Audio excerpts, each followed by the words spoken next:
अस्सलाम वालेकुम। मुंहिंजे यूट्यूब चैनल में तव्हांखे भली कार। सिंधी जा तमामु अहम सुवाल आहिनि ऐं जेके बि SST लाइ तयारी कनि था या ॿी कंहिं बि टेस्ट लाइ तयारी कनि था त उन्हनि जे लाइ हीउ वीडियो तमामु घणो फ़ाइदेमंद रहंदो, त वीडियो खे आख़िर ताईं ज़रूरु ॾिसंदा। सुवाल पहिरियों आहे, शाहजहान मस्जिद कंहिं तामीर कराई? औरंगज़ेब, मुग़ल बादशाह शाहजहान, बहादुर शाह ज़फ़र। त हिन जो सही जवाबु आहे मुग़ल बादशाह शाहजहान। शाह अब्दुल लतीफ़ भिटाई रहमतुल्लाह अलैह जो मेलो कहिड़े महीने में लॻंदो आहे? 14 रमज़ान, 14 सफ़र, 14 रजब। त हिन जो सही जवाबु आहे 14 सफ़र। शब क़द्र जो ज़िक्र क़ुरान पाक जी कहिड़ी सूरह में आयो आहे? सूरह बकरा, सूरह अल क़द्र, सूरह तौबा। त हिन जो सही जवाबु आहे सूरह अल क़द्र। सचल सरमस्त रहमतुल्लाह अलैह जो असुली नालो छा हो? शरफ़ुद्दीन, अब्दुल वहाब, अब्दुल सत्तार। त हिन जो करेक्ट ऑप्शन आहे अब्दुल वहाब। सचल सरमस्त रहमतुल्लाह अलैह किथे ॼाओ? दराज़ा ॻोठ राणीपुर में, नूरपुर ॻोठ खैरपुर में, नओं ॻोठ खैरपुर। त हिन जो सही जवाबु आहे दराज़ा ॻोठ। दराज़ा हिकिड़ो ॻोठ आहे जेको राणीपुर में आहे। अॻिलो सुवालु आहे, मोहन जे दड़े जी खोटाई मां मिलियल वढ टुक जा औज़ार छाजा ठहियल हुआ? लोह, जिस्त या पथर। त हिन जो सही जवाबु आहे पथर। रमज़ान शरीफ़ जे आख़िरी ॾहाके खे छा चइबो आहे? अशराए रहमत, अशराए मग़फ़िरत, अशराए निजात। त हिन जो सही जवाबु आहे अशराए निजात। हज़रत बीबी ख़दीजतुल कुबरा रज़ी अल्लाह अन्हा जे ग़ुलाम जो नालो छा हो? मीसरा, ख़ालिद, ख़ालिक। त हिन जो सही जवाबु आहे मीसरा। सचल सरमस्त रहमतुल्लाह अलैह कॾहिं वफ़ात कई? 1827 ईस्वीअ में, 1828 ईस्वीअ में, 1829 ईस्वीअ में। त हिन जो सही जवाबु आहे 1827 ईस्वीअ में। हज़रत बीबी ख़दीजतुल कुबरा रज़ी अल्लाह अन्हा किथे ॼाई? मके शरीफ़ में, मदीने शरीफ़ में, जिदे में। त हिन जो सही जवाबु आहे मके शरीफ़ में। हज़रत बीबी ख़दीजतुल कुबरा रज़ी अल्लाह अन्हा खे सुहिणे किरदार सबबि कहिड़े लक़ब सां सॾींदा हुआ?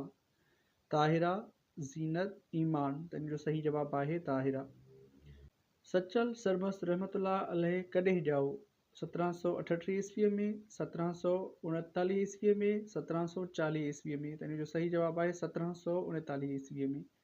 हज़रत बीबी ख़दीजतुल कुबरा रज़ी अल्लाह अन्हा जे वालिद जो नालो छा हो? ख़ुवैलिद, ख़ालिद, ख़ालिक। हिन जो सही जवाबु आहे ख़ुवैलिद। पाकिस्तान जो वॾे में वॾो फ़ौजी एज़ाज़ कहिड़ो आहे? तमग़ाए पाकिस्तान, निशाने हैदर, तमग़ाए इम्तियाज़। त हिन जो सही जवाबु आहे निशाने हैदर। निशाने हैदर पाकिस्तान जो वॾे में वॾो फ़ौजी एज़ाज़ आहे। सचल सरमस्त रहमतुल्लाह अलैह जे ॾाॾे जो नालो छा हो? शरफ़ुद्दीन, मियां सलाहुद्दीन, साहब ॾिनो।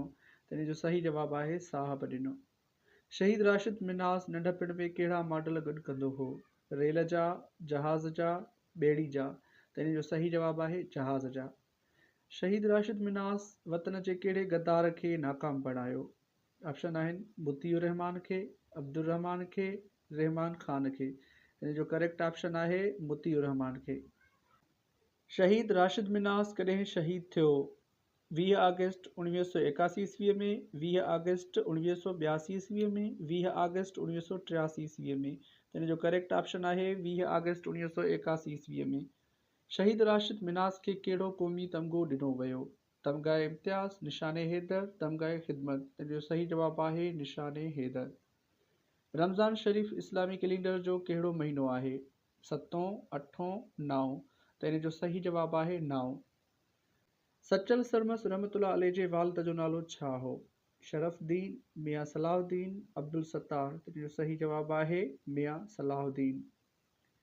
किंजर टंड जो ज़िक्र शाह अब्दुल लतीफ़ भिटाई रहमतुल्लाह अलैह कहिड़े सुर में कयो आहे?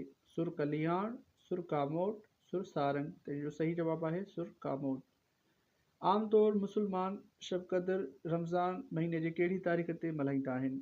25 रमज़ान, 27 रमज़ान, 29 रमज़ान। त हिन जो सही जवाबु आहे 27 रमज़ान। शब क़द्र खे रमज़ान जे कहिड़े ॾहाके में ॻोल्हणु घुरिजे? पहिरें ॾहाके जी 21 रातियुनि में, ॿिए ॾहाके जी 21 रातियुनि में, आख़िरी ॾहाके जी 21 रातियुनि में। त हिन जो करेक्ट ऑप्शन आहे आख़िरी ॾहाके जी 21 रातियुनि में ॻोल्हणु घुरिजे। क़ुरान पाक में शब क़द्र लाइ कहिड़ो इरशाद आहे? शब क़द्र 1000 महीननि खां बहितर आहे, शब क़द्र 100 महीननि खां बहितर आहे, शब क़द्र लखे महीननि खां बहितर आहे। त हिन जो सही जवाबु आहे शब क़द्र 1000 महीननि खां बहितर राति आहे।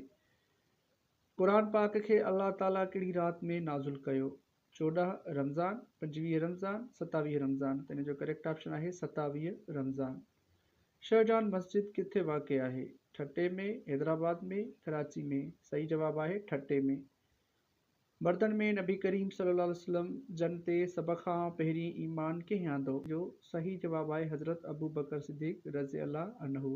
ऐं ॿिया हिते जेके अहम सवाल थियनि था त उहो इहो आहे त हज़रत अबू बकर जो लक़ब कहिड़ो आहे? लक़ब जो आहे सिद्दीक़। ऐं हज़रत उस्मान जो लक़ब आहे गनी। ऐं हज़रत उमर जो लक़ब आहे फारूक। अॻे सवाल आहे शाहजहान मस्जिद कॾहिं जुड़ी रास थी? त इन जो सही जवाब आहे 1648 ईस्वीअ में।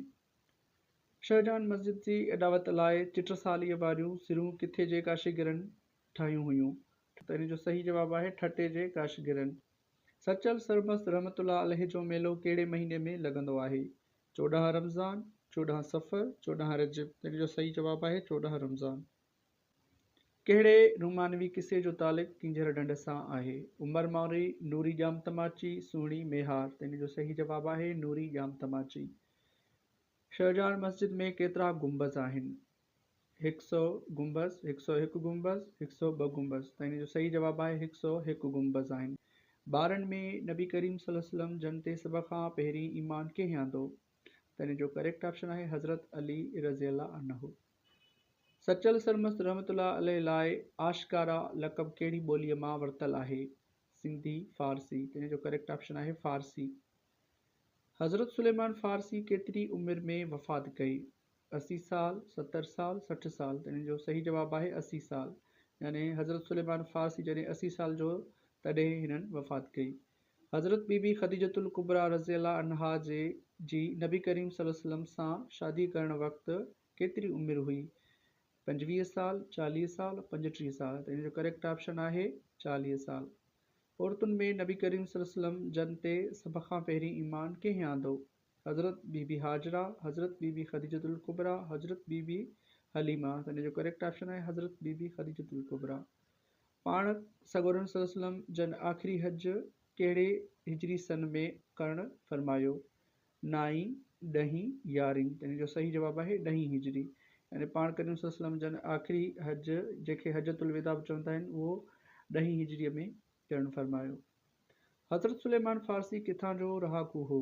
जिदे जो, इराक जो, ईरान जो। त इन जो सही जवाब आहे ईरान जो।